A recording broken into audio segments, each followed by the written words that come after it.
आप सोचिए, पाकिस्तान अभी जिम्बाब्वे से 1 रन वाली शर्मनाक हार से उबर भी नहीं पाया था कि पाकिस्तान में गृह युद्ध के हालात है। इधर सोचिए, बेचारा पाकिस्तान जिम्बाब्वे का मारा और अब गृह युद्ध के हालात है वहां पर। अभी जिम्बाब्वे से हार का गम अभी उभरे भी नहीं है, पाकिस्तान में गृह युद्ध जैसे हालात है।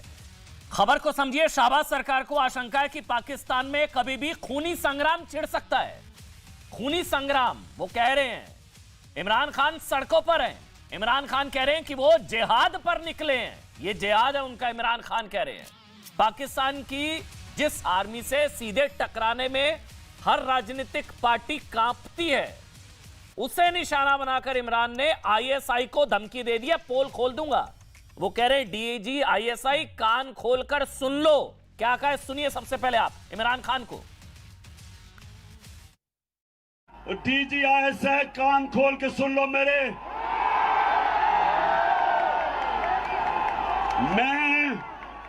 मैं जो चीजें जानता हूं, मैं अपने मुल्क की खातिर, अपने इदारों की खातिर मैं चुप हूं, मैं बोलता नहीं हूं, क्योंकि मैं अपने मुल्क को नुकसान नहीं पहुंचाना चाहता।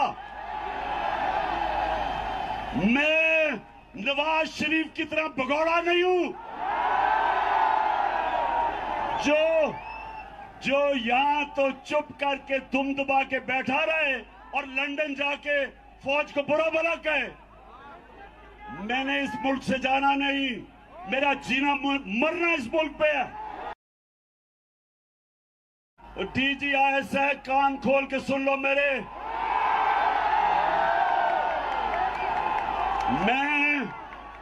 मैं जो चीजें जानता हूं, मैं अपने मुल्क की खातिर, अपने इदारों की खातिर मैं चुप हूं, मैं बोलता नहीं हूं, क्योंकि मैं अपने मुल्क को नुकसान नहीं पहुंचाना चाहता।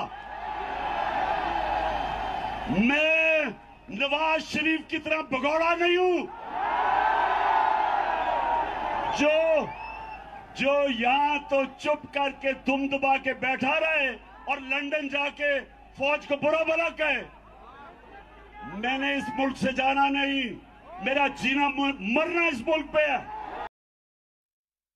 तो डीजी आईएसआई कान खोलकर सुन लो, पोल खोल दूंगा डीजी आईएसआई की। समझिए, पाकिस्तान के इतिहास में शायद पहली बार हो रहा है कि एक राजनीतिक पार्टी और आर्मी में सीधे सीधे टकराव के हालात है, और टकराव हो भी पा रहा है। सेना से टकरा रहे हैं, सीधे सीधे चुनौती सेना आईएसआई को। यह भी पहली बार है कि आईएसआई राजनीतिक लड़ाई में खुलकर सामने आ गए। गृह युद्ध जैसे हालात हैं। इमरान खान के खिलाफ प्रेस कॉन्फ्रेंस तक कर डाली आईएसआई ने। इमरान खान लाहौर से लेकर इस्लामाबाद के लिए आजादी मार्च पर निकल चुके हैं। इमरान खान कह चुके हैं कि उनका जिहाद है। इमरान खान की पार्टी कार्यकर्ताओं से आजादी मार्च में डंडे और मास्क के साथ आने की अपील कर चुकी है कि डंडे और मास्क के साथ आए। दूसरी तरफ विपक्षी कह रहे हैं और जो सत्ताधारी वहां पर है वो कह रहे हैं कि खूनी संघर्ष हो सकता है। और पाकिस्तान के सेना प्रमुख बाजवा सीधे सीधे इमरान को धमकी दे चुके हैं कि अगर देश को अस्थिर करने की किसी भी तरह की कोशिश तो सेना कुचल डालेगी, सेना कुचल डालेगी। ये बाजवा कह चुके इमरान को। आईएसआई भी कह चुकी है कि इमरान खान सीधे बगावत पर उतर आए। इसलिए आज सवाल है कि क्या पाकिस्तान एक बार फिर गृह युद्ध की तरफ बढ़ रहा है। इस बीच इमरान खान मोदी की तारीफ कर रहे हैं, भारत की तारीफ कर रहे हैं। मोदी की शक्ति से मिलेगी इमरान को, मतलब मोदी की भक्ति से मिलेगी इमरान को शक्ति। वो एक बार सुना दीजिए बाइट, वो बयान सुना दीजिए इमरान खान का, जिसमें वो प्रधानमंत्री नरेंद्र मोदी और भारत की विदेश नीति में कसीदे पढ़ रहे हैं। अभी आपने सुना था पुतिन को, रूस के राष्ट्रपति, वो भारत की विदेश नीति की तारीफ कर रहे थे। अब जो है ये भी दीवाने हो रहे हैं भारत की विदेश नीति की। सुन लीजिए एक बार इमरान खान को।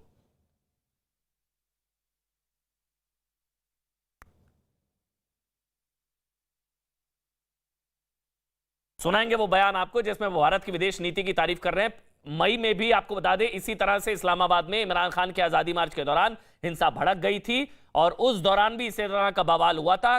कई वहां पर हिंसा भी हुई थी, आगजनी भी हुई थी। और अभी जो है ये भी बताया जा रहा है कि ये मार्च जो है अभी चल रहा है इमरान खान का, और कह दिया है कि वो नवाज शरीफ की तरह भगोड़े नहीं है। मेरे साथ एक बहुत बड़ा पैनल है, पाकिस्तान से भी आज मेरे साथ मेहमान होंगे। तारिक फतेह साहब मेरे साथ हैं। इसके अलावा पाकिस्तान से भी मेरे साथ कुछ मेहमान होंगे। पीटीआई के नेता तारिक फतेह आपको नजर आ रहे हैं। पाकिस्तान से आरजू काजमी है, सीनियर जर्नलिस्ट है। आरजू जी बहुत बहुत स्वागत आपका। तारिक फतेह जी बहुत बहुत स्वागत आपका। इसके अलावा हमारे साथ आपको बता दें अब्दुल समद याकूब पीटीआई के लीडर हैं, इमरान खान की पार्टी के। अब्दुल भाई बहुत बहुत स्वागत आपका। और साथ ही आपको बता दें मेरे साथ retired major general AK Siwach हैं।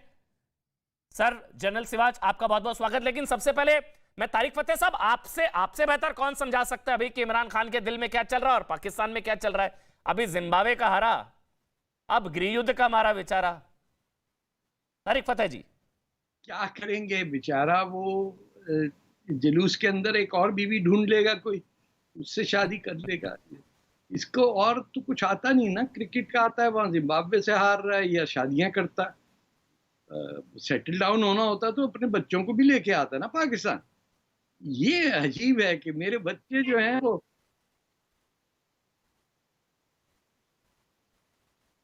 जी सर आवाज आ रही है आपकी, आवाज आ रही है सर आपकी, प्लीज। आ रही है। हाँ प्लीज प्लीज कंटिन्यू सर, आवाज आ रही है जी। हाँ, तो इसका नाम इम द डिम रखा गया था, सलमान रुश्दी ने से कहा था।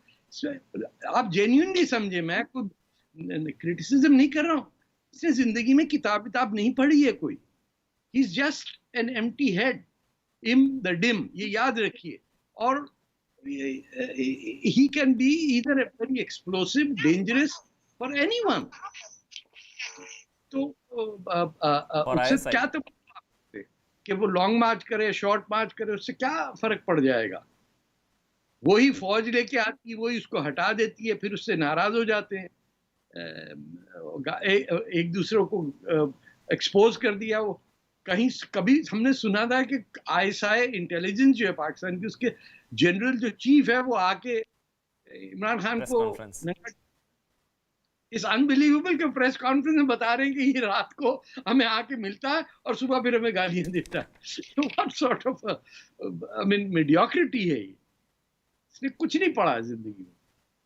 अच्छा, मेरे साथ PMLN के भी लीडर हैं, इरशाद अहमद खान साहब भी हैं पाकिस्तान से लाइव। इरशाद भाई आपका भी बहुत बहुत स्वागत। लेकिन पहले मैं जो अब्दुल समद PTI से हैं, लेकिन आरजू काजमी जी ISI की पोल खोल देंगे। अच्छा, प्रेम शुक्ला भी भारतीय जनता पार्टी के राष्ट्रीय प्रवक्ता है। प्रेम भाई बहुत बहुत स्वागत। लेकिन पहले आरजू काजमी सीनियर जर्नलिस्ट पाकिस्तान से हैं, जानना जरूरी है।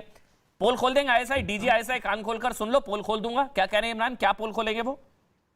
यही बात तो मैं भी सोच रही हूँ कि आखिर ऐसी कौन सी बात रह गई है जो दुनिया को नहीं पता। और पहले शायद कुछ ऐसा होगा जब इंटरनेट वगैरह नहीं था 1971 में या उससे पहले के लोगों को नहीं मालूम होता था, लेकिन आजकल तो बच्चे बच्चे को सब कुछ मालूम है। तो इमरान खान ये कहकर क्या जताना चाह रहे हैं, क्या बताना चाह रहे हैं, ये तो वही जानते होंगे। लेकिन जो कुछ भी हो रहा है, कुछ पाकिस्तान के लिए ठीक नहीं हो रहा है, चाहे ये पॉलिटिकल पार्टीज कर रही हो, चाहे एस्टेब्लिशमेंट कर रही हो, दोनों मिलके पाकिस्तान को मजीद नुकसान पहुंचा रहे हैं। और इमरान खान जो बार बार कह रहे हैं कि कान खोल के सुन लो और मैं बता दूंगा, तो बताएं तो सही ना, क्या बात है, पहले ये बताएं, धमकियां देने की क्या जरूरत है।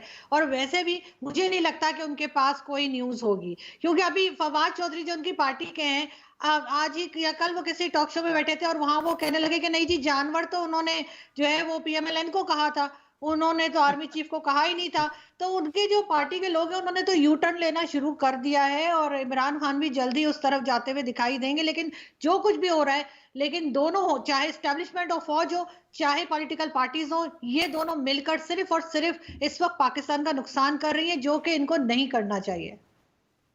इरशाद अहमद खान साहब को डर लग रहा है इमरान खान पोल वोल खोल देंगे ऐसा कुछ, और कह रहे हैं कि मैं नवाज शरीफ की तरह भगोड़ा नहीं हूं, छुप जाऊंगा कि भाग जाऊंगा। मैं बहुत शुक्रिया आपका। मैं ये कहूंगा, एक बौखलाया हुआ इंसान बौखलाहट में कुछ भी कह सकता है, किसी को गाली दे सकता है, किसी को प्यार कर सकता है, सर दीवार में मार सकता है, सर टांगा में मार सकता है, घोड़े के नीचे आ सकता है। इमरान खान की हालत वो है जो एक बावला कुत्ता जैसे भागता है या बावला इंसान जो भागता है, उस तरह ये भाग रहे हैं। इदारों को गालियां दे रहे हैं, मुल्क को गालियां दे रहे हैं, अवाम को गालियां दे रहे हैं, मुल्क की तबाही की तरफ ले जाने की कोशिश कर रहे हैं। आप ये देख लीजिए कि लाहौर में यू टर्न पहला आ चुका। पहले इनके MPs ने इनको छोड़ा, इस्तीफा दिया, PTI से भागे।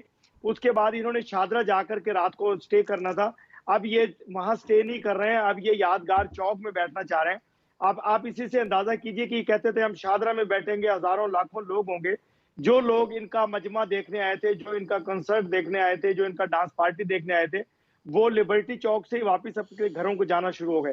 अभी जो लोग बेचारे जनूबी पंजाब से, जो MPs के MNAs के जिम्मे इन्होंने लोग लगाए हुए थे कि वहां से पैसे दे करके लोगों को इकट्ठा करके लाओ, जो गरीब ग्रुप है, जो बेरोजगार इमरान खान है उनको लाओ, उनको 1000 दो 2000 दो 4 हजार लोग इकट्ठे करो। अभी आप ये देखेंगे, मैं आपको आपके चैनल्स पे बार बार ये कह रहा हूँ, ये इस्लामाबाद इंशाल्लाह नहीं पहुंच सकेंगे, उससे पहले इनका इज्तिमा खत्म हो जाएगा। जो भी ये काम कर रहे हैं मुल्क के खिलाफ, इदारों के खिलाफ, इंशाल्लाह ये कामयाब नहीं होंगे और इनको अपने मुंह की खानी पड़ेगी। आप ये देखिए कि इनके अभी वाडा साहब ने क्या कहा, वो तो बरमला कह रहे हैं कि खूनी इज्तिमा करना चाह रहे हैं इमरान खान खुदा न खास्ता मुल्क में इंतशार फैलाना चाह रहे हैं, मुल्क में नुकसान पहुंचाना चाह रहे हैं, हमारे बच्चे बच्चियों बहनों भाइयों को मरवाना चाह रहे हैं। खुद तो वो बंकर में बैठे हुए हैं। अब ये देखिए कि लाहौर में वो खुद तो अपने घर जाकर के सोएंगे। जो गरीब लोग जनूबी पंजाब से लाए हुए, जो पैसे दे करके लाए हैं, उनको वहां रोड पे बेयारों मददगार छोड़ के जाएंगे। खुदा करे कि कोई कैमरामैन आपको हमारा पाकिस्तान का रात का इज्तिमा इनका दिखा सके, इनके लीडरान को घर जाते हुए दिखाए, इनको भी घर जाते हुए दिखाए, कंटेनर खाली दिखाए, और लोग जो बेयारों मददगार सर्दी में ठंड में ठिठुरते हुए वहां लेटे होंगे वो भी दिखाए। और फिर सुबह जब ये लोग आएंगे अपनी मदारी पना, एक मदारी जो काम करता है, ये मदारी है, ये अपने डुगडुगी बजाएंगे और फिर लोगों को इकट्ठा करेंगे और लोग इकट्ठे होकर इनका तमाशा देखेंगे, बंदरों का तमाशा देखेंगे, उसके बाद फिर घर चले जाएंगे। तो मैं यही कह रहा हूँ कि खुदा करे कि मेरा मुल्क इंतशार से बचे, खुदा करे कि मेरे मुल्क के किसी इंसान को, किसी बहन को, किसी भाई को, किसी बच्चे को हमारे नुकसान ना पहुंचे। और ये इंसान जो तो ये आईएसआई के लाया नुकसान हुआ की बात कर इंसान रहे है, हैं, वो तो डीजी आईएसआई की पोल खोल आईएसआई दूंगा, को नुकसान कभी किसी की सेना जरूरत नहीं है। मेरे इदारों के खिलाफ किसी की जरूरत नहीं है। मेरी आर्मी, मेरे आईएसआई, मेरी एजेंसियों को नुकसान पहुंचा सके, वो दिन वो तो कह रहे हैं पोल खोल देंगे, खुदा ना करे कि हमें पोल खोल देंगे। नहीं, पोल नहीं खोलेंगे वो अपने ये जो पिछले 22 साल से यही बक रहे हैं और बकते बकते खत्म हो जाएंगे दुनिया से। ये जो इनकी जुबान है, ये जुबान जो बद जुबानी करते हैं, उसी की वजह से इनकी हुकूमत गई। आज ये सड़कों पे धक्के खा रहे हैं।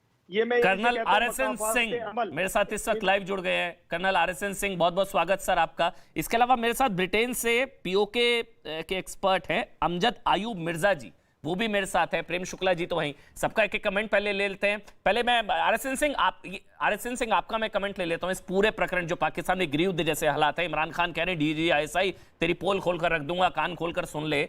ये क्या रहा है मतलब पाकिस्तान में? RSN Singh sir. ये देखिए, ये जो रशिया यूक्रेन का जो कॉन्फ्लिक्ट है, उसके तहत दुनिया में तमाम देशों में राजनीतिक बदलाव हो रहे हैं। मामला बहुत गंभीर है। जो लोग अब इस प्रोग्राम में इतना समय नहीं है कि मैं ये बताऊं कि कितना गंभीर है, लेकिन ये इतनी गंभीरता है कि ये पूरी मतलब समझिए कि यूरोप का पूरा इंडस्ट्रियल जो रेवोल्यूशन हुआ था वो एनर्जी से हुआ था, और आज एनर्जी सबसे बड़े स्टेक पे है। तो रीअलाइनमेंट हो रहा है। और पाकिस्तान में इसमें कोई शक की बात नहीं है। मैं देखिए इमरान खान का कोई फ़ैन नहीं हूँ, मैं ना फ़ौज का फ़ैन हूँ ना पाकिस्तान का ही फ़ैन हूँ। बट अब देखिए कि कौन कौन सी वो कह रहे हैं कि हम मुझे इसलिए हटाया गया क्योंकि मैं रशिया की मैं कह रहा था कि इंडिपेंडेंट फॉरेन पॉलिसी रखो अपनी। बाजवा साहब जाते हैं यूएस में, काफ़ी समय उन्होंने अभी बिताया वहाँ पे, स्टेट डिपार्टमेंट सभी से मिले वहाँ जाके। तो कुल मिलाकर देखें तो ये थमने वाली नहीं है। और याद रहे कि जो सोवियत यूनियन का कोलैप्स हुआ था, उसके पाकिस्तान का एक क्या रोल था अमेरिकन के साथ मिलके, वो दोबारा फिर वही गेम चल रहा है। और पाकिस्तान को बनाया ही इसलिए गया था। पाकिस्तान को देखिए, कहने की बात है कि जिन्ना से तो कहा गया था कि ये तुम डिमांड करो। वो स्ट्रैटेजिक गेम्स ये जो अंग्रेज है बहुत पहले से खेल रहे हैं। ये उनको मालूम था कि ये एक कंट्री है जिसके एक तरफ सेंट्रल एशिया है, दूसरी तरफ चाइना है, तीसरी तरफ वेस्ट एशिया है, तो इधर साउथ एशिया है। ये खेल खेले जाएंगे। और लेकिन बड़ा ये रोचक खेल है, वरना बड़ा रोचक खेल है। और इसका परिणाम, इसके कॉन्सिक्वेंसेस होंगे। आप जो मैंने कहा कि यूं ही डीजी आईएसआई आ जाता है वहाँ पर प्रेस कॉन्फ्रेंस लेने, ये मैंने तो नहीं देखा ऐसा पहले पाकिस्तान में ऐसा होता है। और ये तब हो रहा है जबकि पूरी दुनिया को मालूम है कि इमरान खान को गद्दी पर वहाँ की फौज ने बिठाया था। तो पाकिस्तान का नियंत्रण हमेशा बाहरी ताकतों के ऊपर में रहा है, चाहे वो चीन का रहा हो, चाहे वो ये हो। अब एक नया प्लेयर वहाँ पर आ गया है, वो रूस है। तो जो भी अफगानिस्तान में हुआ, ठीक सर, उसमें आपको मालूम है कि इमरान खान की सिंपैथी किसके साथ थी। तो ये मैं इसको इस जियोपॉलिटिक्स के नज़रिए से देखता हूँ इसको। ठीक सर। प्रेम शुक्ला जी हैं, भारतीय जनता पार्टी के राष्ट्रीय प्रवक्ता है। अमजद आयूब भाई आ रहा हूं, लेकिन पहले प्रेम भाई का कमेंट ले लेता हूं। मोदी जी के फैन नजर आ रहे हैं इमरान खान। वो कह रहे भारत की विदेश नीति, मोदी भक्ति से शक्ति मिलेगी इमरान खान को। अचानक उनको क्या हो गया है? प्रेम भाई, यहाँ पुतिन भी तारीफ कर रहे हैं, यहाँ इमरान खान कह रहे हैं कि भारत की विदेश नीति शानदार है, रूस से तेल खरीदता है, हम लोग घुटनों पर आ जाते हैं। प्रेम शुक्ला, देखिए आदरणीय नरेंद्र मोदी बयान सुना देते, एक मिनट वो बयान सुना देते हैं। एक मिनट वो बयान सुन लीजिए प्रेम भाई, फिर कमेंट करूंगा आपका। वो सुना दीजिए एक बार, इमरान खान का वो बयान आ गई है, सुना दीजिए एक बार। जिनके वजीर आजम के अरबों अरबों अरबों रुपए की प्रॉपर्टीज मुल्क से बाहर हो, एक बता दें, आप वो और तो छोड़ें, ये साथ वाला मुल्क, ये नरेंद्र मोदी, इसकी कितनी बार प्रॉपर्टीज हैं? ये कुछ तस्वर भी नहीं कर सकता कि मुल्क का प्राइम मिनिस्टर अरबों रुपए के महलात बाहर रखे, बिजनेसेस बाहर रखे। मैं आज हिंदुस्तान को दाद देता हूं, इन्होंने हमेशा आजाद फॉरेन पॉलिसी रखी। आज हिंदुस्तान उनके साथ मिला हुआ है, उनका अलायंस है। क्वाड के अंदर अमेरिका का अलायंस की हुई है। अगर रूस हमें सस्ता तेल दे रहा है और मैं अपनी कौम को महंगाई से बचा सकता हूं, तो ना हमें कोई हुक्म करे कि हिंदुस्तान तो ले सकता है रूस से सस्ता तेल, लेकिन गुलाम पाकिस्तानियों को इजाजत नहीं। तो भारत की फॉरेन पॉलिसी इंडिपेंडेंट है, रूस से तेल ले रहा है, हम लोग दबाव में आ जाते हैं, घुटनों पर आ जाते हैं। बोलिए प्रेम शुक्ला जी, फिर मैं अमजद आयूब मिर्जा जी आ रहा हूं आपके पास। प्रेम शुक्ला, देखिए सत्य सूर्य की तरह प्रखर होता है, इसलिए उसको हर किसी को स्वीकारना पड़ता है। वो डोनाल्ड ट्रंप भी स्वीकारते हैं, बराक ओबामा भी स्वीकारते हैं, जो बाइडेन भी स्वीकारते हैं, बोरिस जॉनसन भी स्वीकारते हैं, इमरान खान भी स्वीकारते हैं, कुछ दिन पहले नवाज शरीफ भी स्वीकारते थे। जैसे ही पाकिस्तान के नेता आर्मी के चंगुल से मुक्त होते हैं, बगावत करते हैं, उनका जो है मोदी जी के बारे में राय बदल जाती है। नवाज शरीफ के साथ भी रहा, ये इमरान खान भी प्रदर्शित कर रहे हैं। मुद्दे की बात यह है कि जो फेक डेमोक्रेसी है, आर्मी कंट्रोल्ड पाकिस्तान की जो फेक डेमोक्रेसी है, उसका जो मोहरा था, जो किसी जमाने में तालिबान खान कहलाया, वो इमरान खान आज आर्मी को आंखें दिखा रहे हैं, आईएसआई को आंखें दिखा रहे हैं, यानी भस्मासुर हो गए हैं। ऐसे में ये सत्य और तथ्य सामने आना चाहिए कि इमरान खान की उन बातों को सामने लाए जाने की आवश्यकता है कि पाकिस्तान ने कैसे पूरी दुनिया में एक भयंकर दुष्ट देश की भांति आतंकवादियों को पालकर, ड्रग्स को पालकर और सारे अवैध कामकाजों को प्रश्रय देकर पूरी दुनिया को कैसे नुकसान पहुंचाया है। ये इमरान खान को पूरा प्रोटेक्शन देकर उनसे कन्फेस कराया जाना चाहिए, क्योंकि मानवता के विरुद्ध पाकिस्तान ने कार्य किए हैं। वो पीओके में मानवता के विरुद्ध काम करता है, बलूचिस्तान में मानवता के विरुद्ध काम करता है, लंदन के में अगर कहीं आतंकवादी हमला होता है तो पाकिस्तान कनेक्शन है, 9/11 तो पाकिस्तान कनेक्शन है, 26/11 है तो पाकिस्तान कनेक्शन है। अगर कहीं वीगर आतंकवादी, वीगर के लोग कुछ आतंकवाद को स्वीकार रहे मुस्लिम, तो उसको आईएसआई पाकिस्तान का समर्थन होता है। पूरी दुनिया में उसका जाल बिछा हुआ है। और उसका एक प्रधानमंत्री अगर वो कह रहा है कि मैं सारे इदारों को की इज्जत कर रहा हूं वरना एक्सपोज कर दूंगा, तो उससे कन्फेस करना चाहिए दुनिया ने कि ऐसी क्या हरकतें जो है पाकिस्तान ने की हैं, जिनकी धमकी, चूंकि कल आईएसआई के हेड ने पहली बार सारी परंपराओं को तोड़कर प्रेस कॉन्फ्रेंस की है। जिन स्थितियों में इमरान खान को अपदस्थ किया गया, अपदस्थ किए जाते समय वहां पर आर्मी चीफ का उनके यहां उतरना और बाद में इमरान खान की आंखें लाल होना, यानी उनकी फिजिकल असॉल्ट किया गया था, ये खबरें भी आई। तो पाकिस्तान में किस तरह से फेक डेमोक्रेसी एक्सपोज हुई है और आर्मी, आईएसआई, टेररिस्ट, वहां पाकिस्तान को रन कौन कर रहा है? मियां कॉम्बिनेशन, एम फॉर मुल्ला, I for ISI, A for army. ये जो मियां कॉम्बिनेशन है, उस मियां कॉम्बिनेशन को एक्सपोज की जाने की आवश्यकता है। ये तो पहली बार है आईएसआई सेना को खुली चुनौती कोई राजनीतिक दल दे पा रहा है। वहां पर सेना की कठपुतली अब तक सुना पाकिस्तान में। ये तो इमरान खान जिस मोड में है। मैं जनरल सिवाच आपके पास आऊं, तारिक फतेह आ रहा हूं, लेकिन अमजद आयु मिर्जा जी, एक कमेंट आपका, और जो हो रहा है और इन लोगों को कश्मीर चाहिए। देखिए, बात यह है कि इस वक्त इमरान खान को तो नोबेल प्राइज मिलना चाहिए, क्योंकि बलूचिस्तान के लोग और सिंध के लोग, खैबर पख्तूनख्वा के लोग और हम जो पाकिस्तानी कब्जे वाले जम्मू कश्मीर और मकबूजा गिलगित-बल्तिस्तान के लोग हैं, हम पाकिस्तान आर्मी की गुलामी में हैं और हम पाकिस्तान आर्मी के से निजात हासिल करना चाहते हैं। लेकिन उसकी वजह यह है कि मेन जो ऑब्स्टिकल है वो पंजाब के लोग थे, और इमरान खान ने पहली दफा पंजाब को पाकिस्तानी फौज के खिलाफ खड़ा कर दिया। इससे बड़ा चमत्कार और वो क्या कर सकते हैं। अच्छा, दूसरी बात इंपॉर्टेंट है कि दूसरी बात जो है वो ये है कि देखें, आईएसआई और पाकिस्तान आर्मी किसी कीमत पे भी सियासत से पीछे नहीं है।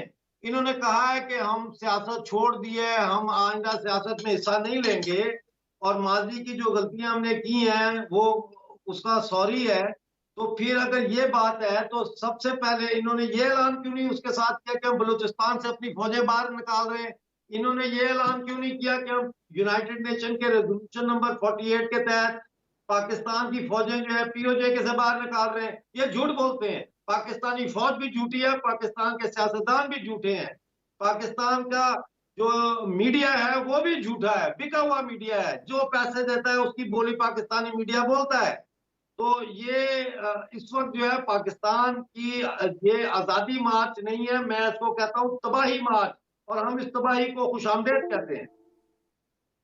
आजादी नहीं, बर्बादी मार्च है। जनरल सिवाच, कमेंट आपका सर। जनरल सिवाच, क्योंकि भारत पर भी असर होता है, वहां पर अशांति का असर यहाँ पर होता है, इसलिए डिबेट करनी पड़ रही है, समझना जरूरी है। जनरल सिवाच। हाँ अमन, इसमें कोई शक नहीं कि अगर इंस्टेबिलिटी आती है पाकिस्तान में और सिविल वार जैसी सिचुएशन पैदा होती है तो उसका एडवर्स इम्पैक्ट भारत में भी होगा भी। मगर एक बात हमें समझनी पड़ेगी कि भारत एक डेमोक्रेटिक कंट्री, पाकिस्तान में पाकिस्तान की आर्मी और आईएसआई का वजूद हरदम रहा है, चाहे कोई भी प्राइम मिनिस्टर आया हो, मगर पावर जो है वो आईएसआई और आर्मी के पास है। ये कहते हैं कि हर देश के पास आर्मी है, पाकिस्तान में आर्मी के पास देश है, इसमें कोई शक और सवाल नहीं। इमरान खान को लाने वाली पाकिस्तान की आर्मी थी, इमरान खान को वहां से हटाने के लिए पाकिस्तान आर्मी थी, और पाकिस्तान की आर्मी जो है एक बिजनेस करती है, ट्रेड करती है, $50 बिलियन का को चैलेंज कर रहे हैं फाउंडेशन है। ये सच्चाई है कि आज उसने इमरान खान जिस प्रकार से आज वो लैंग्वेज यूज कर रहे हैं, ये किसी ने भी पाकिस्तान की आर्मी के अगेंस्ट आज तक नहीं की। तो ये एक ऐसा लगता है कि कोई ना कोई चीज होगी पाकिस्तान में, क्योंकि ऐसे तो आईएसआई इसको लेगी नहीं। और मुझे लगता है जिस प्रकार से वहां की इकोनॉमिक कंडीशन बहुत खराब हो रही है, $186 बिलियन का कर्जा चढ़ा है, उनके जो इन्फ्लेशन रेट 30% है, उनका रुपये 80% इसलिए हम भी कह रहे हैं कि ये लग देखने में ऐसा लग रहा है T20 की स्पीड से टूटेगा पाकिस्तान। बिल्कुल, T20 की स्पीड से टूटेगा पाकिस्तान। छोटा सा ब्रेक ले रहा हूं, मजबूरी है ब्रेक की। तारिक फतेह साहब आपसे शुरू करूंगा, छोटा सा ब्रेक ले रहा हूं। अब्दुल समद भी मेरे साथ जुड़ गए, पीटीआई के नेता, इमरान की पार्टी के, वो भी मेरे साथ हैं। अब्दुल भाई आपके पास भी आऊंगा, छोटा सा ब्रेक ले रहा हूं।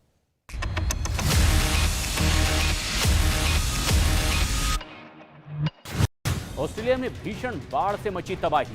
बाढ़ में डूबे घरों की मरम्मत के लिए सरकार की ओर से दिए गए $800 मिलियन।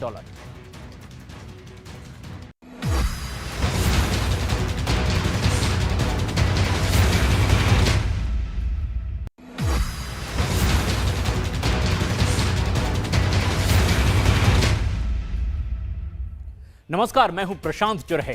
देश दुनिया की तमाम खबरों के लिए देखते हैं ताबड़तोड़ 50। प्रधानमंत्री नरेंद्र मोदी ने साइबर क्राइम और ऑनलाइन टेररिज्म के मुद्दे पर आयोजित चिंतन शिविर को संबोधित किया। इस मौके पर पीएम मोदी ने जनता से अपील की कि बिना फैक्ट चेक किए कोई भी मैसेज फॉरवर्ड न करें। संयुक्त राष्ट्र सुरक्षा परिषद की आतंकवाद से जुड़ी 2 दिन की महत्वपूर्ण बैठक की हुई शुरुआत। विदेश मंत्री एस जयशंकर के अलावा ब्रिटेन के विदेश मंत्री और सुरक्षा परिषद के सदस्य देशों ने प्रतिनिधि भी इसमें शामिल हुए। रक्षा मंत्री राजनाथ सिंह ने आज लेह में 75 प्रोजेक्ट का लोकार्पण किया। 2 हेलीपैड और एक जीरो कार्बन हेलीपैड को भी देश को समर्पित किया। रूस यूक्रेन युद्ध के बीच पहली बार मॉस्को यात्रा पर जाएंगे विदेश मंत्री एस जयशंकर। 8 नवंबर को होने वाली मुलाकात में रूसी विदेश मंत्री से भी करेंगे द्विपक्षीय और अंतर्राष्ट्रीय मुद्दों पर चर्चा। इंडोनेशिया के बाली में स्वास्थ्य मंत्रियों की G20 बैठक में बोले मनसुख मांडविया, हेल्थ सेक्टर में मोदी सरकार वैश्विक स्तर पर मदद को तैयार। रूस के राष्ट्रपति व्लादिमीर पुतिन ने पीएम मोदी की जमकर की तारीफ। पीएम मोदी को बताया सच्चा देशभक्त, कहा कि मोदी देश के लिए कुछ भी कर सकते हैं।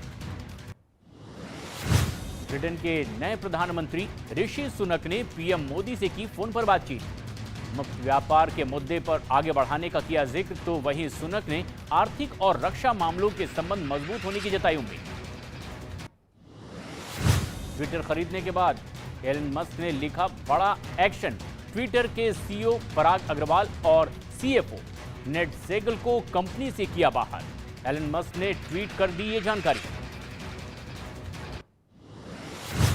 हिमाचल प्रदेश की विधानसभा की तैयारियों में जुटी बीजेपी। यूपी के CM Yogi Adityanath. Colonel RSN Singh, एक कमेंट आपका। जल्द चुनाव चाहते हैं और क्या फाइनल कॉल में फाइनली कहां पहुंचेंगे फिर इमरान, सेना और ISI को चुनौती देकर? फिर तारिक फतेह जी आ रहा हूं। Colonel RSN Singh. देखिए, मैं जो बात आपको कह रहा था कि अभी किसी ने सिंध और बलूचिस्तान का जिक्र किया, तो इमरान खान की तो खैबर पश्तूनों के बीच में सपोर्ट, एक मिनट, उनकी तो सपोर्ट है पश्तून्स के बीच में, और इसको नकारा नहीं जा सकता। और तालिबान में भी बहुत सपोर्ट है। और एक बात याद रखें कि अगर पाकिस्तान के पास फौज है तो अफगानिस्तान के पास तहरीक तालिबान पाकिस्तान है, ठीक है ना। दूसरी बात कि आपने कभी इस पर गौर किया है, ये हम ना हिंदुस्तान में वहाँ का गवर्नेंस का मॉडल क्या है, जमहूरियत, अरे खाक में जाए। आप बताइए, कोई वेस्टर्न कंट्री बॉर्डर्ड है? अगर वो बॉर्डर्ड होता तो अभी बाजवा साहब को रॉयल मिलिट्री कॉलेज सैंडस्ट में वो रिव्यूइंग ऑफिसर नहीं बुलाया गया होता। अभी FATF से उनको कैसे निकाला गया? तो हम इस बात को लेकर हम ज़्यादा खुश नहीं हो कि इमरान सही है, फौज सही है, सब दोनों मेरे ख्याल से ये दोनों उतने ही नालायक हैं। लेकिन ये मैंने कहा कि दुनिया भर में सियासत बदल रहे हैं, और हिंदुस्तान वाले थोड़े मेरी बात का बुरा ना माने। ये जो ब्रिटेन में भी जो ये आप बदलाव देख रहे हैं ना, और तमाम देशों में, इटली में राइट विंग आए, ये सब रशिया यूक्रेन कॉन्फ्लिक्ट से जो हालात पैदा हो रहे हैं, ये उसके तहत हो रहे हैं। आप बताइए कि एक कंट्री की प्राइम मिनिस्टर वो रिजाइन कर देती है 45 दिन में कि उसने वो इन्फ्लेशन पर काबू नहीं पाए। क्या अगले 45 दिन में ब्रिटेन की पूरी हालात, इकोनॉमिक हालात सुधर जाएगी? थोड़ा सा भी किसी को इकोनॉमिक्स का ज्ञान है, क्या ये सुधरने वाला है? अरे ये इंटरनेशनल गेम खेल रहा है कि किस तरह से भारत को अपनी तरफ लिया जाए, और इत्यादि। मैं उसी नजरिए, लेकिन पाकिस्तान सबसे नाजुक स्थिति में है जी। आपको मैं बता रहा हूं कि पूरे दुनिया में अगर इस पूरे हालात को देखें तो जियोपॉलिटिकली आज सबसे नाजुक जो हालात है वो पाकिस्तान की है। अमजद आयुब जी, अमजद, लेकिन उससे पहले तारिक फतेह, एक कमेंट तारिक फतेह आपका। जो मैं सवाल मैंने कर्नल RSN सिंह से पूछा था कि फाइनल कॉल फाइनली कहां तक पहुंचाएगी, सेना से भिड़ के बच पाएंगे या इनका हल भी नवाज वाला होगा? सर, जो ज्यादा पैसे दे के खरीद पाएगा किसी को, वो जीत जाएगा। ये देखिए, ये ऐसा मुल्क है जिसमें मजदूरों की आमदनी अंदर आती है और पैसे वालों की आमदनी बाहर चली जाती है। It is reverse of everything that we have seen, कि वो लोग जो मिडिल ईस्ट में जाके, अफ्रीका में जाके मेहनत मजदूरी करके पैसा भेजते हैं अपने मुल्क के लिए या फैमिली के लिए, वहीं की अपर क्लास पूरे के पूरे थैले भर के पैसे यहाँ ले आती है। अमेरिका और कनाडा में उनके बच्चे पढ़ रहे होते हैं, या ऑस्ट्रेलिया चले जाते हैं, फौज भी जा रही है, हर कोई जाता है। तो आप जब एक पूरी कंट्री को चला रहे हैं दुकान की तरह, तो ये एक्सपेक्ट तो ना करें ना कि वहां स्टील मिल बनेगी। व्यापारी हैं, व्यापारी रहने दीजिए। वही जैसे सूरत के ट्रेडर होते थे 17वीं सेंचुरी में, वो हालत है इनकी।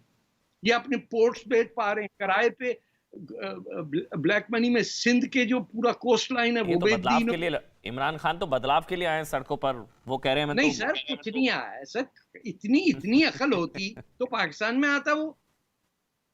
ये the man was caught at Toronto airport with $50,000 in his pocket. उसके बाद नॉर्थ अमेरिका आए नहीं कभी ये।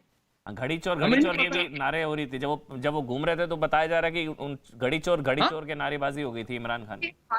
आप अंदाजा लगाइए, आपको कोई तोहफा देता है और आप दूसरे दिन फ्री मार्केट चले जाते हैं, भैया ये कितने की लोग हैं।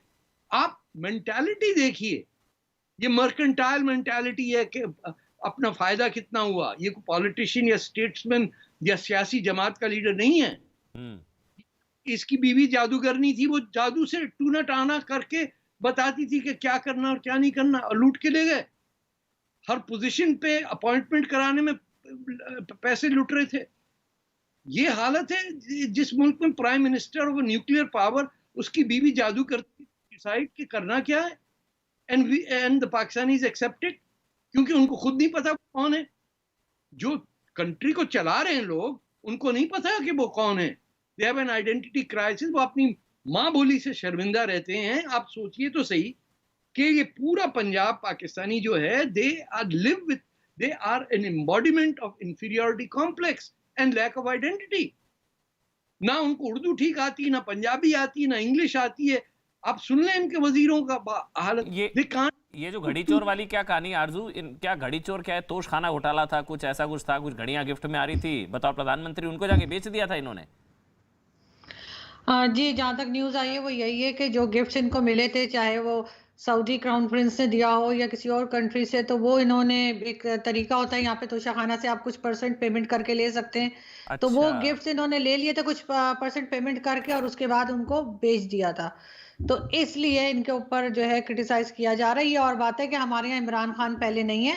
तारिक साहब को मालूम होगा कि इससे पहले भी यूसुफ रजा गिलानी की बीवी भी जो है वो नेकलेस ले गई थी टर्किश फर्स्ट लेडी का, जो उन्होंने पाकिस्तान को गिफ्ट किया था। तो ये हमारे यहाँ की परंपरा है, जिसे कहते हैं। हमारे लीडर आते हैं और तोशाखाना से सामान लेके चले जाते हैं और मामूली सी रकम पे करते हैं। ये और बात है कि इमरान खान साहब कुछ ज्यादा ही सामान ले गए और उन्होंने शायद कुछ भी नहीं छोड़ा। तो इस वजह से उनके ऊपर बहुत ज्यादा क्रिटिसाइज किया जा रहा है। और ये जो आरोप लगा रहे हैं कि कीनिया में पत्रकार अरशद की मौत के पीछे आईएसआई, वो अभी इन्वेस्टिगेशन चल रही है, उसके बारे में भी कुछ कहा नहीं जा सकता। लेकिन ये कि बहुत अफसोसनाक वाकया हुआ है और इसके ऊपर हम सब जर्नलिस्ट जो हैं वो, इमरान तो कह रहे हैं इसके पीछे आईएसआई है। इमरान खान कह रहे हैं इसके पीछे। ऑब्वियसली इमरान खान साहब तो हर चीज को कैश करने की कोशिश कर रहे हैं, तो इसमें भी उनका यही फायदा नजर आ रहा होगा उनको कि अभी इन्वेस्टिगेशन कंप्लीट होने से पहले ही वो किसी का भी नाम लगा दें।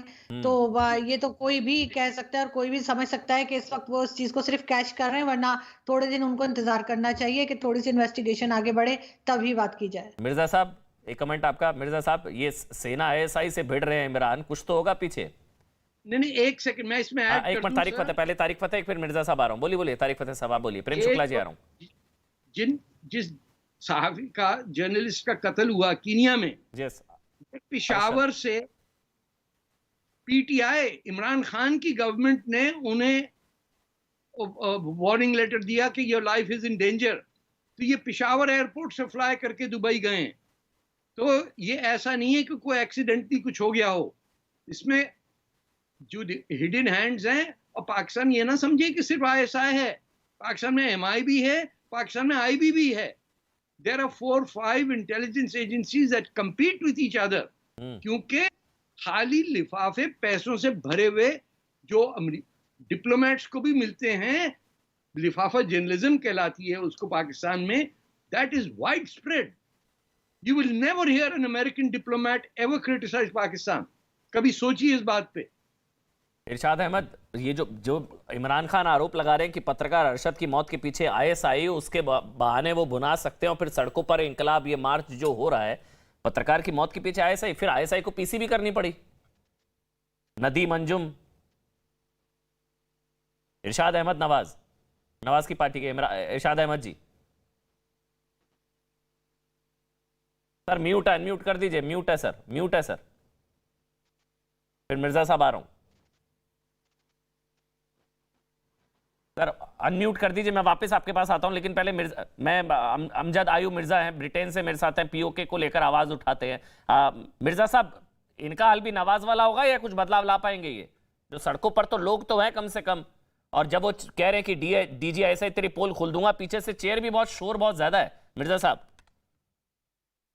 देखिए, ये तो पार्टी है, हो रही है, और ये उस तरह का तो रेवोल्यूशन नहीं है जिस तरह का अवामी एक इनकलाब होता है जिसके नतीजे में रियासतों के तख्ते उल्टे जाते हैं और अवामी हुकूमतें बनती हैं। ये वो चीज नहीं है, नहीं है। बात जो समझने वाली है वो दो है। नंबर 1 ये है कि इस वक्त पाकिस्तान की फौज और पाकिस्तान की सिविल हुकूमत दोनों निहायत कमजोर हैं। इतने कमजोर हैं कि ना पाकिस्तान की सिविल गवर्नमेंट में इतनी जुर्रत है, कोalition गवर्नमेंट में, कि वो इमरान खान को अरेस्ट कर सके, ना पाकिस्तान आर्मी के अंदर इतनी कोहिशन है कि वो पाकिस्तान पे मार्शल लॉ लगा सके, क्योंकि पाकिस्तान आर्मी टूट चुकी है अंदर से। Pro Taliban faction, pro Imran Khan faction और प्रो बाजवा फैक्शन में। और आखिरी बात यह है कि जो अरशद शरीफ की आप बात कर रहे हैं, इसके ऊपर बड़ी डिटेल्ड वीडियो आप मेरे यूट्यूब चैनल पे देख सकते हैं। हमने तो बकायदा उन ISI के जो काउंटर इंटेलिजेंस के DGs हैं, उनके नाम और कैसे ये लोग गए यहाँ से, उसका पीछा करते हुए वहाँ UAE में, और कैसे होटल में ठहरे, और फिर वहां से कैसे इसको कीनिया की तरफ किया, और फिर ये अरशद शरीफ के कीनिया पहुंचने से पहले ISI वहां पहुंची हुई थी 14 घंटे पहले, और फिर कैसे इन्होंने वहां के MQM के लोकल जो हैंडलर्स हैं, जो वहां के क्रिमिनल गैंग्स और पुलिस के साथ जुड़े हुए हैं, उनके थ्रू इनको मरवाया। मैंने तो नाम भी बता दिया था उस दिन, खुर्रम और वकार के, और वो आज जियो न्यूज उनके दरवाजे पे गई है, वो फैमिली वहां से माँ बाप वगैरह भाग गए, चले गए। तो हमें इसमें कोई शक शुबा नहीं है कि ये ISI ने कार्रवाई डाली है, और इसमें वो ARY के अब जो चीफ हैं, हेड हैं, उनको भी घसीटना चाहते हैं, रेगना चाहते हैं। और ये उसी तरह का कत्ल है जिस तरह का करीमा बलोच का किया गया। नहीं, लेकिन अब से पहले संभवतः कभी हुआ नहीं पाकिस्तान में कि कोई राजनीतिक दल का नेता सीधा सेना और ISI को इस तरह की चुनौती दे रहा हो। वो जो तस्वीरें दिख रही हैं, अच्छा, जब सड़कों पर उतरे, घड़ी चोर के कैसे नारेबाजी हुई थी, वो एक बार वो वीडियो हम दिखा देते हैं। चोर चोर कैसे, वो जब इमरान खान सड़कों पर उतरे। फिर प्रेम शुक्ला जी आपके पास आ रहा हूं, ये देखिए।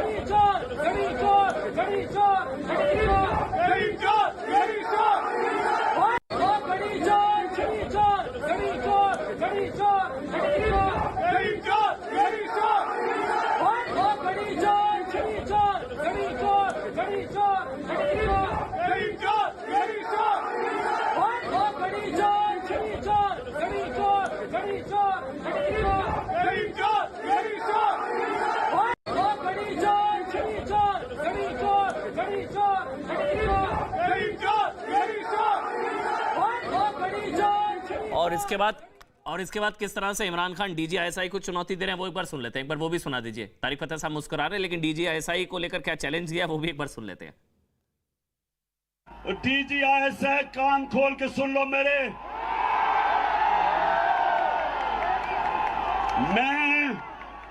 मैं जो चीजें जानता हूं, मैं अपने मुल्क की खातिर, अपने इदारों की खातिर मैं चुप हूं, मैं बोलता नहीं हूं, क्योंकि मैं अपने मुल्क को नुकसान नहीं पहुंचाना चाहता।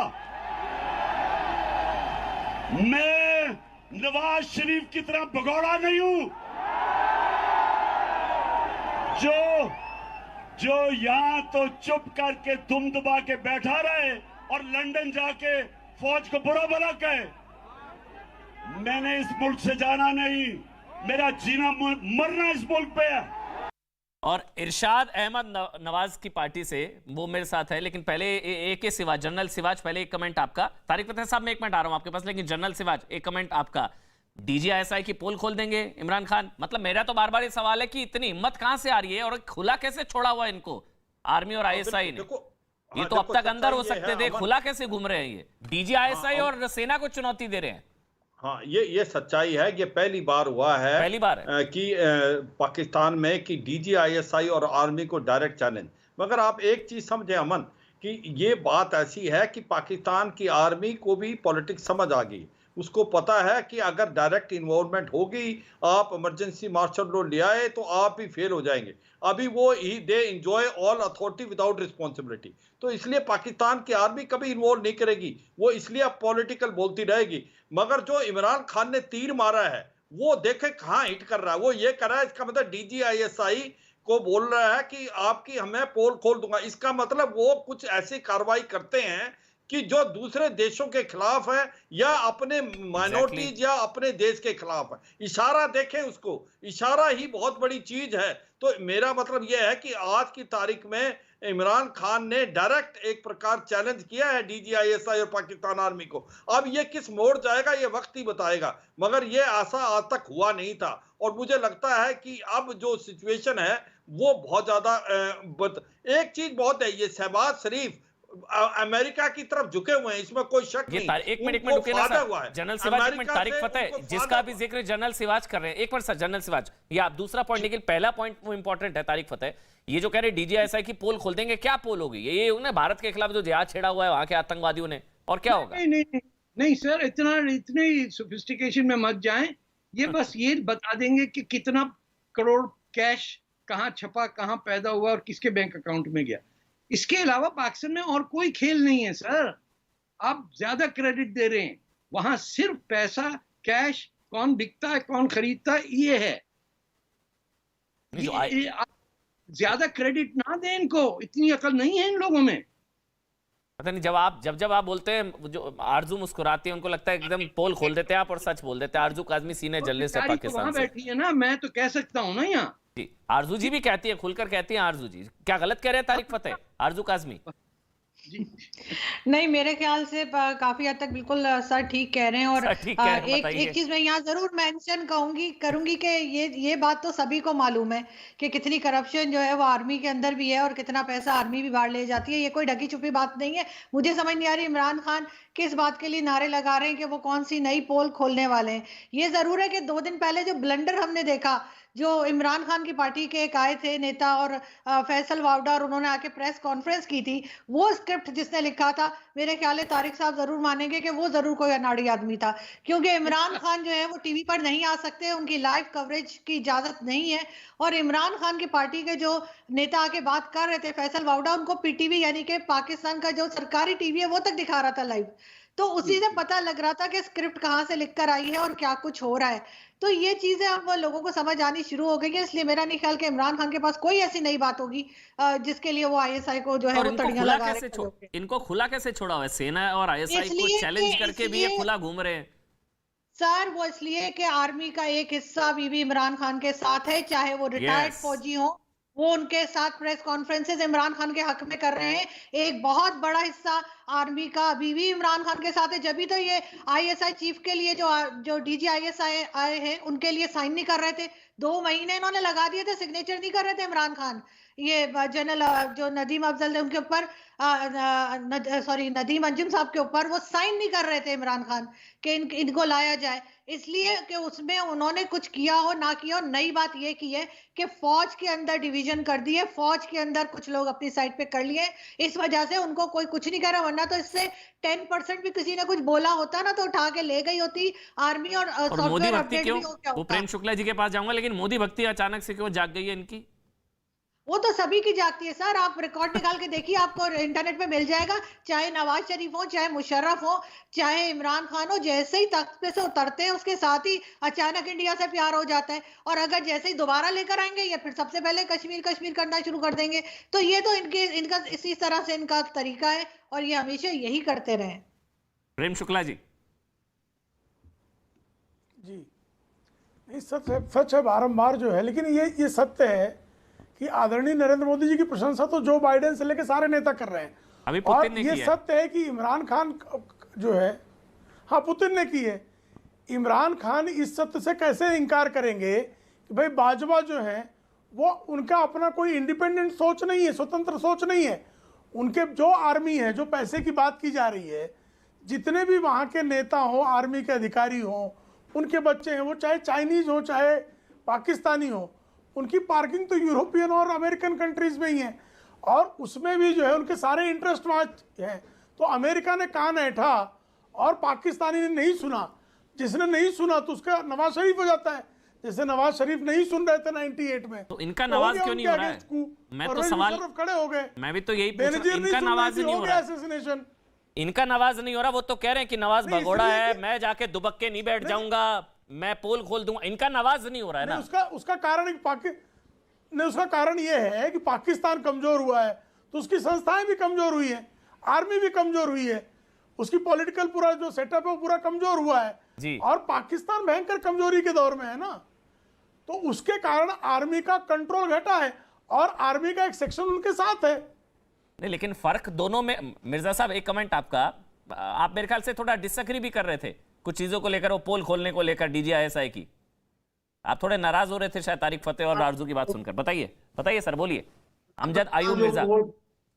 DGISI की, उसका ताल्लुक बैरून मुल्क असासों से या पैसों से इससे नहीं है। अच्छा। उसका ताल्लुक DGISI लेफ्टिनेंट जनरल अंजुम साहब की सेक्सुअल प्रेफरेंसेस से है।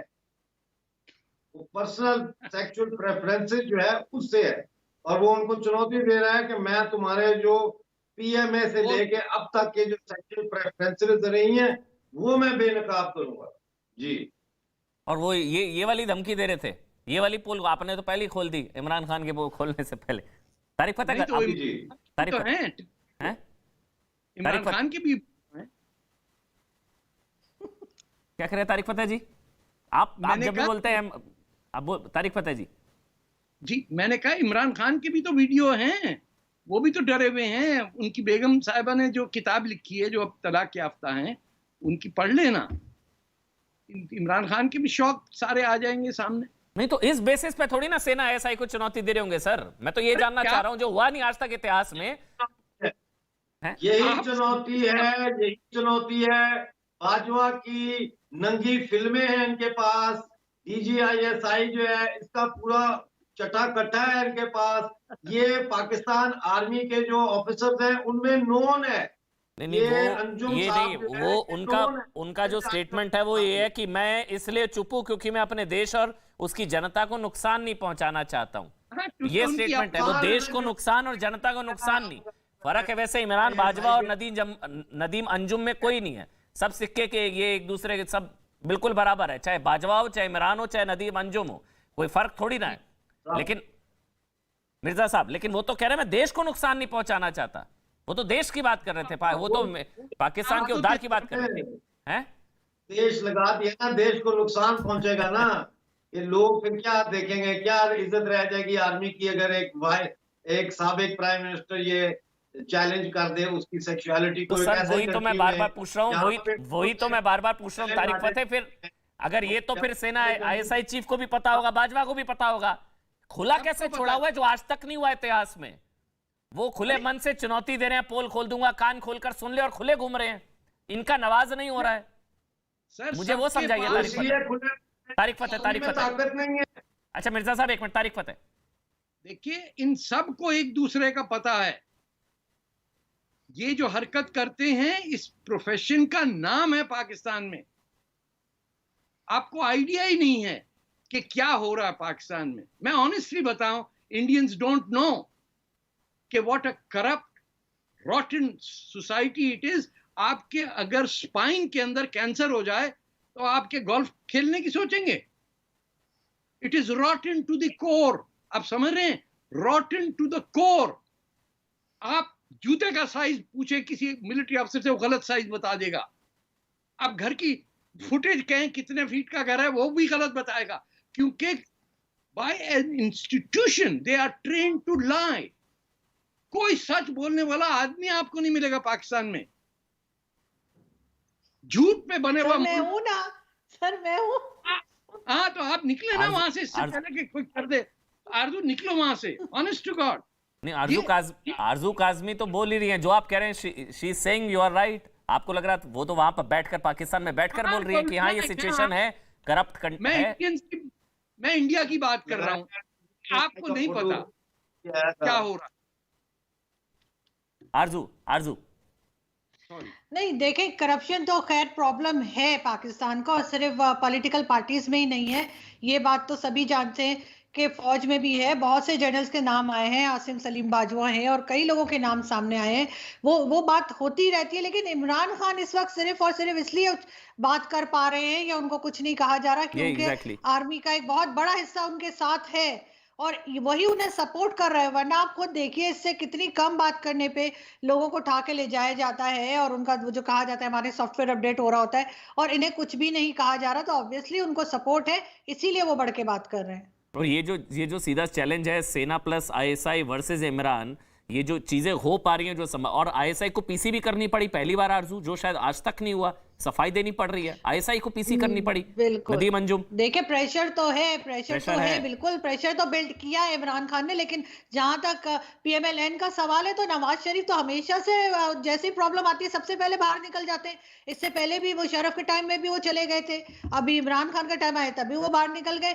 ये तो पीपल्स पार्टी है मेरे ख्याल है, जो कि बाहर जाते हुए मैंने नहीं देखा और कई साल ये लोग जेलों में भी रहते हैं, फांसी तक लटक जाते हैं, लेकिन बाहर नहीं जाते पीपल्स पार्टी में, चाहे वो बेनजीर हो चाहे भुट्टो साहब को आप देख लें। लेकिन पीएमएलएन का नाम तो हमेशा से इस सिलसिले में खराब रहा है कि जरा सा प्रेशर लेने के लिए लोग तैयार नहीं होते और फौरन ही भाग जाते हैं। ये बात तो इमरान खान सही कह रहे हैं कि वो यहीं पे मौजूद है, इमरान खान कहीं नहीं गए। लेकिन जिन फैमिलीज को इमरान खान बाहर निकाल रहे हैं अपने साथ आने के लिए लॉन्ग मार्च में, तो उधर उसमें इमरान खान की अपनी फैमिली कहाँ है? अपने तीनों बच्चे तो इमरान खान ने लंदन में रखे हुए और यहाँ पे दूसरे लोगों को कह रहे हैं बाहर लेकर आओ।